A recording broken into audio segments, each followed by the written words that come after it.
لمقتحم يا ربي في مصطفى بلغ مقاصدنا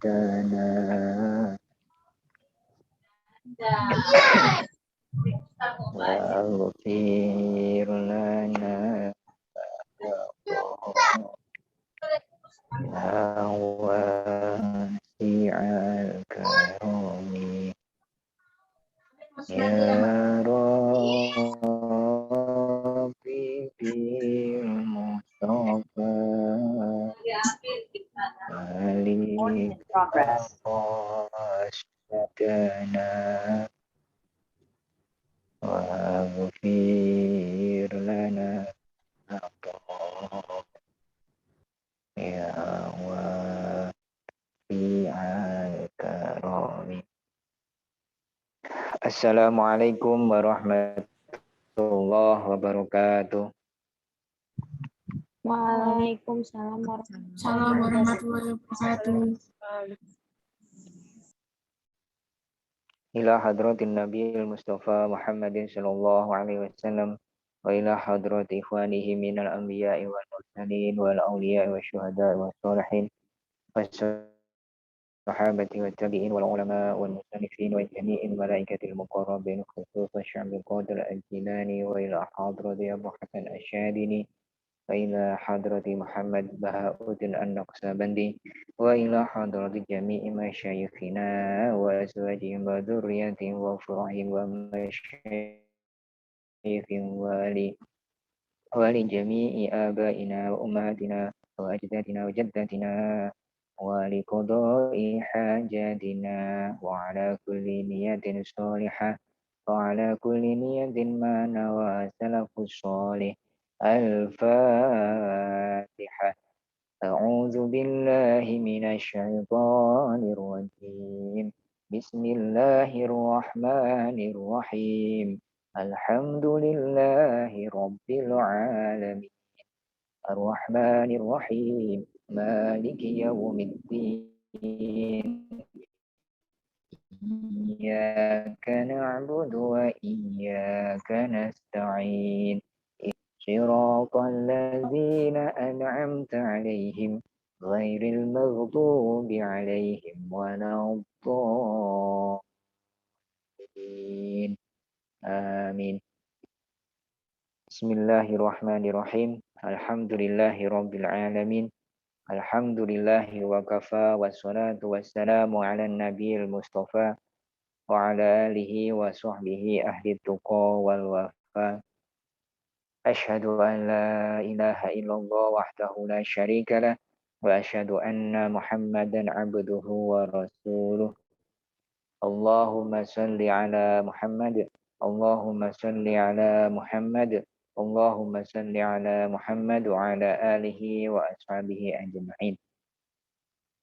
A'udzu billahi minasyaitonir rajim. Bismillahirrahmanirrahim. Inna a'tainakal kautsar washolli li rabbika wanhar. Inna syani'aka wal abtar. Alhamdulillahirabbil alamin. Malam hari ini kita akan kajian Bahsul Masail. Saya ambil dari kitab Ahkamul Fuqaha. Saya ambil dari kitab Ahkamul Fuqaha. Pada bab pertama ini ada bahasan tentang hukum bermadhab. Pertanyaannya yang pertama adalah, wajibkah bagi umat Islam untuk mengikuti madhab? Silakan mulai ditulis. Jika ada yang izin tidak bisa mengikuti, nanti bisa menyusul dengan menonton link YouTube yang akan di-share oleh Mbak Salsa, Ustazah Salsa, Mbak Zila, atau Mbak Alia. Soal yang pertama, wajibkah bagi umat Islam? Wajibkah bagi umat Islam? Wajibkah bagi umat Islam mengikuti salah satu dari 4 madhab? Wajibkah bagi umat Islam mengikuti salah satu dari 4 madhab? Wajibkah bagi umat Islam mengikuti salah satu dari 4 madhab? Jawabannya, wajib mengikuti salah satu dari 4 madhab. Wajib mengikuti salah satu dari 4 madhab. Wajib mengikuti salah satu, wajib mengikuti salah satu dari 4 madhab.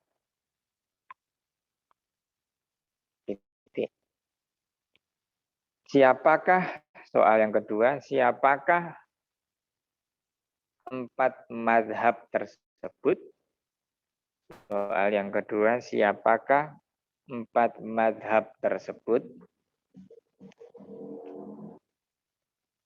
Jawab, nomor 1, madhab Hanafi. Nomor 1, madhab Hanafi. Kalau bahasa Indonesianya ditulis Hanafi. Betulnya kalau Arabnya yaitu menggunakan ha. Hanafi. Yaitu madhab Hanafi yaitu madhab Imam Abu Hanifah. Imam Abu Hanifah. Imam Abu Hanifah. An-Nu'man. An-Nu'man. Imam Abu Hanifah An-Nu'man bin Sabit. Bin Sabit. Beliau lahir di kota Kufah. Beliau lahir di kota Kufah. Kalau sekarang mengikuti area wilayah Baghdad, Irak. Ya, kalau sekarang mengikuti wilayah negara Irak. Dulu namanya Kufah. Lahir di Kufah pada tahun 80 Hijriah. Lahir di Kufah pada tahun 80 Hijriah. Dan meninggal pada tahun 150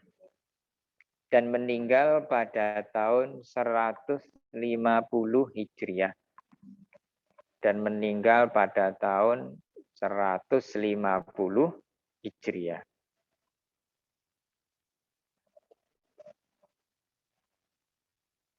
Yang kedua, madhab Maliki.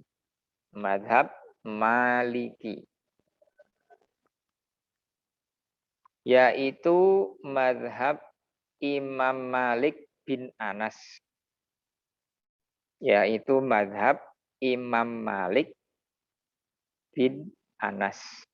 Imam Malik bin Anas bin Malik. Imam Malik bin Anas bin Malik.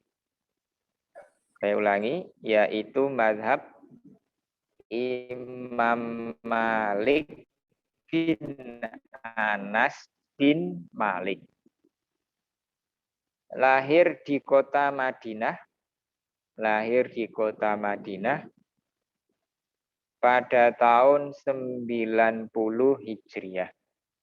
Pada tahun 90 Hijriah.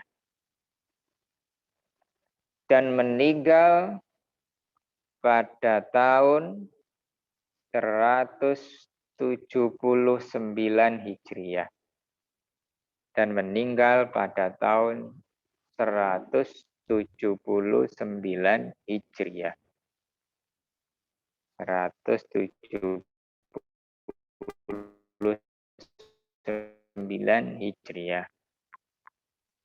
Bid'ah yang ketiga, madhab Syafi'i. Madhab.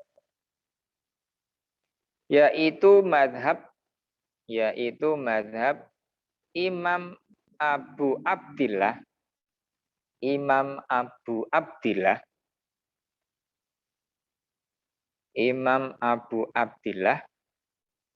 bin Idris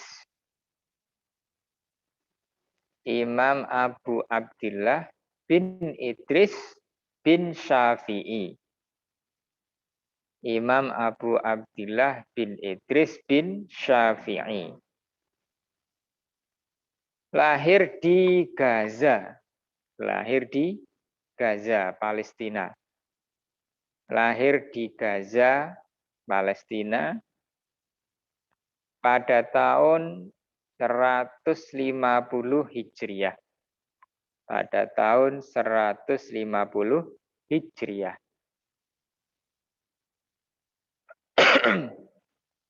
Dan meninggal pada tahun 204 Hijriah. Dan meninggal pada tahun 204 Hijriah.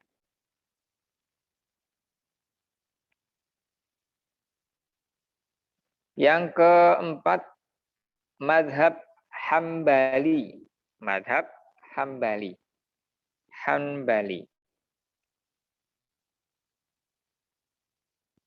Yaitu madhab Imam Ahmad.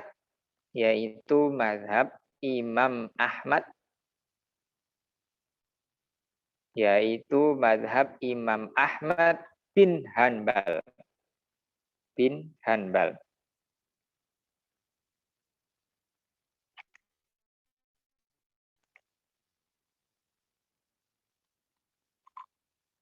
Lahir di kota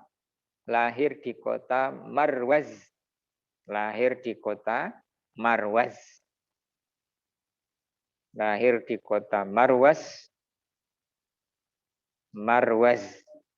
Pada tahun 164 Hijriah.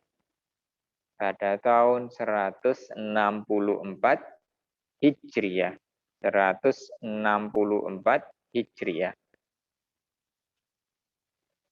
Dan meninggal pada tahun 241 Hijriah. 241 Hijriah.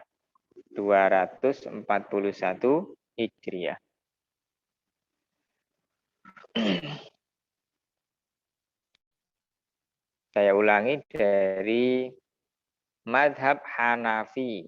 Silakan dicek tulisannya. Yaitu madhab Imam Abu Hanifah An-Nu'man bin Sabit. Lahir di Kufah pada tahun 80 Hijriah. Meninggal pada tahun 150 Hijriah. Madhab Maliki, yaitu madhab Imam Malik bin Anas bin Malik pada tahun 90 Hijriah. Dan meninggal pada tahun 179 Hijriah.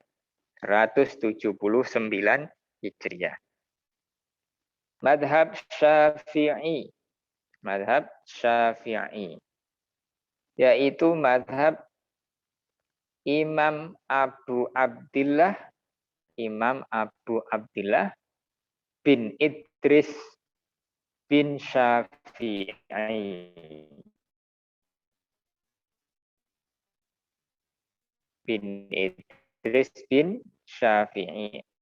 Pada tahun 150 Hijriah. Dan meninggal pada tahun 204 Hijriah. 204 Hijriah. Yang keempat, madhab Hanbali.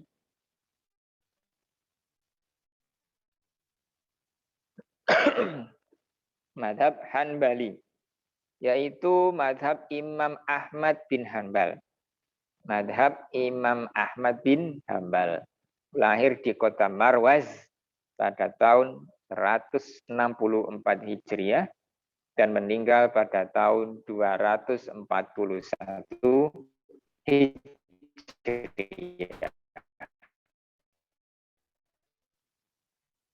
Nah, ini adalah madhab yang wajib kita ikuti salah satunya, atau salah duanya, atau ketiganya, atau keempatnya. Madhab keempat ini. Karena apa? Madhab empat inilah yang diakui oleh jumhur ulama, mayoritas ulama seluruh dunia mulai sekarang. Sudah tidak ada penambahan madhab lagi. Sudah tidak ada penambahan madhab lagi.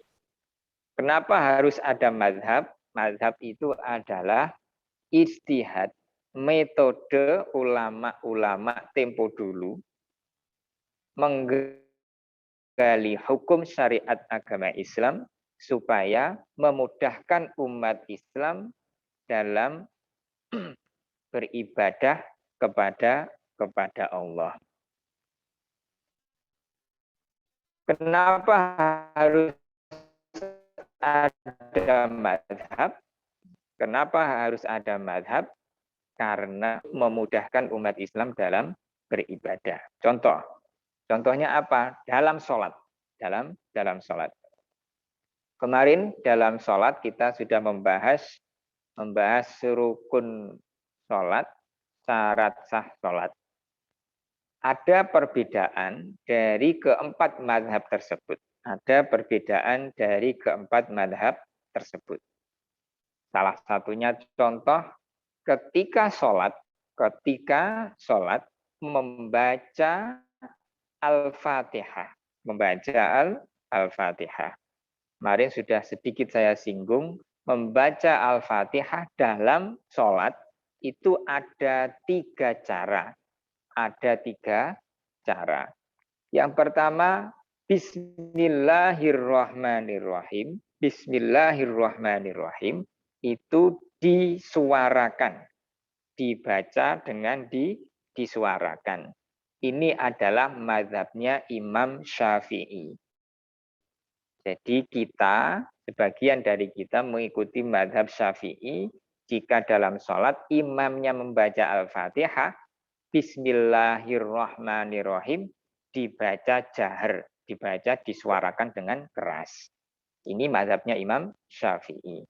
Kemudian mazhabnya Hambali dan Abu Hanifah, mazhab Hanafi dan Hanbali. Mazhab Hanafi dan Hanbali berpendapat bahwa Bismillah dibaca dibaca sirri, alias tidak disuarakan, tapi dibaca tapi tidak disuarakan. Ini pendapatnya Imam Hanafi dan Imam Hanbali. Imam Hanafi dan Imam Hanbali. Dibaca sir, tidak dikeraskan. Kalau Syafi'i tadi dikeraskan. Adapun Imam Maliki, mazhab Maliki memberikan cara, metode membaca Al-Fatihah di dalam sholat. Bismillahirrahmanirrahim tidak dibaca sama sekali. Ya, tidak dibaca. Sama sekali tidak dibaca. Jadi kalau sudah masuk takbiratul ihram, Allahu Akbar, kemudian membaca iftitah, kemudian langsung baca Al-Fatihahnya tanpa membaca bismillah. Langsung saja Alhamdulillahirabbil alamin dan seterusnya. Ini mazhab Maliki. Kalau mazhab Syafi'i, Allahu Akbar, doa iftitah, kemudian Bismillahirrahmanirrahim dan seterusnya. Kalau Hanafi dan Hambali, metodenya dibaca sirri, tidak disuarakan keras. Prakteknya yaitu takbiratul ihram, Allahu Akbar, kemudian doa iftitah, kemudian membaca bismillahnya tidak disuarakan.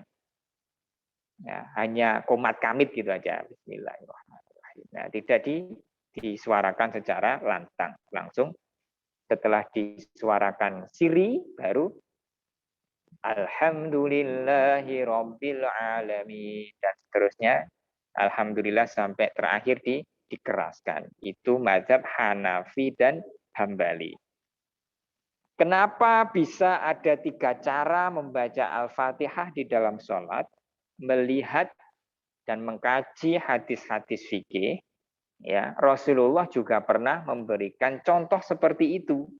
Jadi suatu ketika Rasulullah membaca Al-Fatihah, bismillahnya di dalam sholat disuarakan, dilantangkan. Akhirnya Imam Syafi'i mengikuti hadis ini. Imam Syafi'i mengikuti hadis ini. Adapun suatu ketika Rasulullah membaca Al-Fatihah di dalam sholat, bismillahnya disirikan. Bismillahnya disirikan. Bismillahirrahmanirrahim. Alhamdulillahirabbil alamin. Dan seterusnya. Bismillahnya tidak disuarakan secara lantang. Nah, kemudian dari contoh ini, contoh Rasulullah membaca basmalah disirikan, pendapatnya Abu Hanifah dan pendapatnya Imam Ahmad bin Hambal mengikuti hadis tersebut. Adapun Imam Malik yang tidak membaca basmalah ya di dalam Al-Fatihah ketika sholat pun juga pernah Rasulullah melakukan tanpa membaca, tidak terdengar membaca bismillah secara sir ataupun bismillah secara jahar. Langsung aja alhamdulillahirabbil alamin. Nah, kemudian kita sebagai umat akhir zaman ini tadi sudah dijelaskan apakah wajib ikut bermadzhab? Wajib. Kita harus mengikuti salah satu madzhab tersebut. Apakah bacaannya dijaharkan? Silahkan.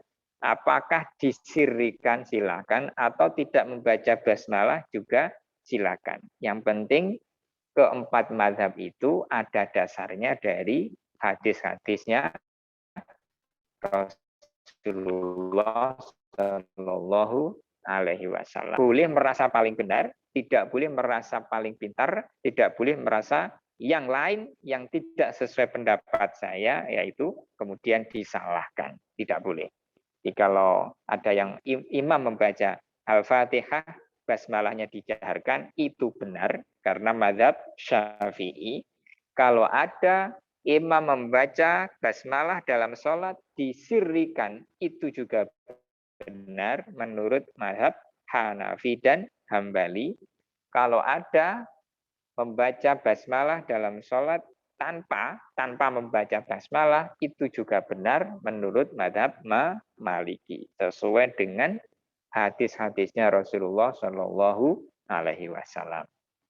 Itu bermadhab. Masih banyak lagi perbedaan-perbedaan. Nanti pelan-pelan kita akan mengkaji bersama supaya kita semakin paham, semakin tahu, dan semakin mengerti betapa indahnya Islam yang diajarkan oleh Rasulullah dengan berbagai macam cara, ternyata itu sah, ternyata itu boleh. Yang tidak boleh adalah menjustifikasi, menghakimi bahwa pendapatnya saja yang paling benar, itu yang tidak boleh. Nah, prakteknya ya silakan dikondisikan. Bila mana di sekitar kampungnya terbiasa membaca basmalah secara jahar, maka kalau menjadi imam ya dijaharkan. Bila mana ada suatu masjid yang biasanya di situ tidak membaca basmalah, yang mengikuti kebiasaan di masjid tersebut menggunakan mazhab Maliki. Bila mana ada suatu masyarakat atau masjid yang menggunakan basmalah dibaca sir, maka kita pun juga mengikuti kebiasaan adat ibadah di tempat tersebut. Untuk apa? Saling menghormati supaya tidak muncul fitnah karena minimnya informasi, minimnya ilmu pengetahuan dari makmum-makmum atau jamaah-jamaah di sekitar rumahnya masing-masing. Nah, itu butuh yang namanya kebijaksanaan dalam bersikap, kebijaksanaan dalam beribadah. Jadi ibadah itu harus ada dalilnya, juga harus mengikuti kebiasaan masyarakat setempat. Mudah-mudahan yang singkat ini bisa menjadi tambah wawasan kita tentang syariat agama Islam. Insya Allah akan ketemu lagi dengan perbedaan-perbedaan mazhab yang akan kita bahas di kesempatan selanjutnya. Silakan hening sejenak, baca istighfar 17 kali, sholawat 17 kali, kemudian doa sesuai hajatnya masing-masing.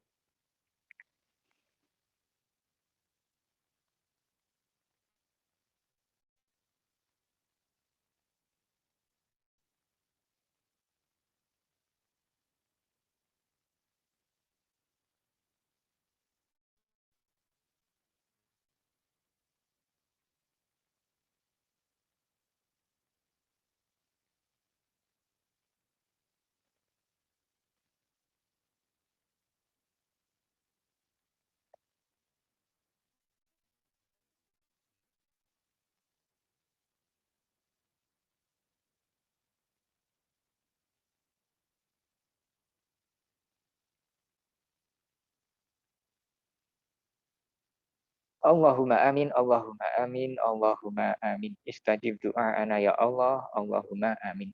Ya, silakan di on-kan kameranya. Mau diambil foto untuk dokumentasi oleh Mbak Zila atau Mbak Alia. Silakan.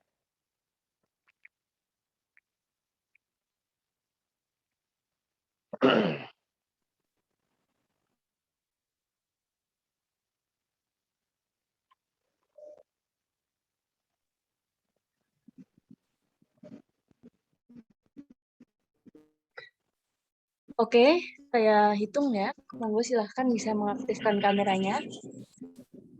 Baik.